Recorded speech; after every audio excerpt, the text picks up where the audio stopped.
নমস্কার বন্ধুরা, রকি কিচেনের তরফ থেকে সকলকে স্বাগত জানিয়ে এই ভীষণ গরমে একটা নতুন রেসিপি আপনাদের মাঝখানে শেয়ার করতে চলেছি। সেটা হচ্ছে ডাবের লস্যি। তাহলে চলুন দেখে নেওয়া যাক আজকের রেসিপি। এখানে একটা ডাব নিয়েছি, একটু শাঁসালা ডাব নিতে হবে।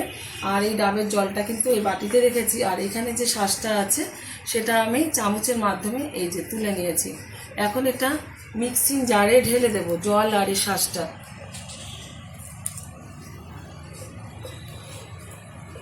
এটা কিন্তু ভীষণ খেতে ভালো লাগে। অবশ্যই এই গরমে আপনারা ট্রাই করবেন, আশা করি ভালো লাগবে। ভালো লাগলে আমার চ্যানেলটিকে সাবস্ক্রাইব করবেন, লাইক করবেন, শেয়ার করবেন। আর এরকম নতুন স্টাইলে একবার ডাবের লস্যি বানিয়ে খেয়ে দেবেন, আশা করি খুব ভালো লাগবে। ছোটো থেকে বড় প্রত্যেকের দিয়ে দিচ্ছি এখানে কিছুটা পরিমাণে গুঁড়ো দুধ। এবার ভালোভাবে এটা মিক্সিতে ব্লেন্ড করে নেব।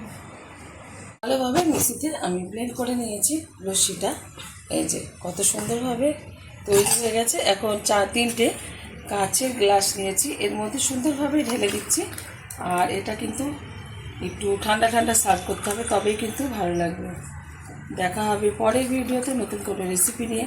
ধন্যবাদ।